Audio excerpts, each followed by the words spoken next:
반갑습니다. 케빈입니다. 3월 3일 테크투데이 시작합니다. 오늘 테크투데이에서도 계속해서 아이폰 15 라인업에 관한 내용 전해드리도록 할 텐데 그 전에 먼저 국내 애플페이 관련 소식부터 전해드리도록 하겠습니다. 최근 국내 애플페이 관련 뉴스를 확인해보신 분들은 아시겠지만 이번 달 초, 그러니까 3월 초부터 국내에서도 애플페이를 사용할 수 있을 것으로 보이신다는 내용이 국내 매체를 통해 보도가 됐었습니다. 그리고 추가적으로 이번 국내 애플페이 관련해서 작성된 정보들도 공개가 되었는데, 먼저 기존 루머 내용대로 국내 애플페이 같은 경우 현대카드에서만 지원이 되며 타 카드사 같은 경우 향후 도입될 가능성이 있다고 명시되어 있습니다. 아이폰 외에도 애플워치로도 애플페이를 이용할 수 있고, 삼성페이와 사용 방법은 동일하며 NFC를 지원하는 포스기 및 키오스크에서 지원이 가능하고 고객이 부담하는 별도 수수료는 없는 것으로 보입니다. 또한 해당 이미지에서 확인할 수 있는 건 도입 일정 부분인데, 해당 이미지에 따르면 3월 14일부터 28일 사이에 애플페이가 국내에 도입될 수 있다고 합니다. 물론 해당 이미지에는 세부 일정이 미확정이라고 되어 있지만 대략 14일과 28일 사이 정도로만 참고만 해주시면 되지 않을까 개인적으로 생각됩니다.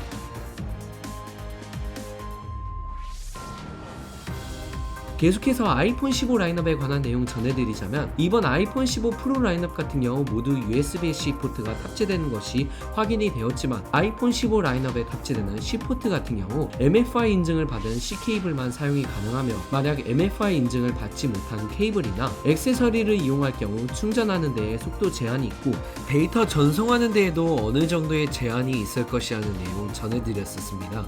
그리고 이번 아이폰 15 기본형 모델 같은 경우 베젤도 얇아지게 되면서 기존 6.1인치 디스플레이가 아닌 6.2인치 크기의 디스플레이가 탑재될 것이라고 언급이 됐었지만, IT 측의 시름프 F 프로에 의하면 여전히 6.1인치, 정확히는 6.1인치 디스플레이가 탑재된다고 하며, 아이폰 14 같은 경우 노치를 포함하여 6.06인치 크기의 디스플레이가 탑재가 됐지만 애플은 6.1인치로 반올림을 한 거에 반해 이번 아이폰 15는 실제로 6.12인치 크기의 디스플레이가 탑재되면서 아이폰 14보다 디스플레이가 더 커진 느낌이 드는 것이라고 합니다.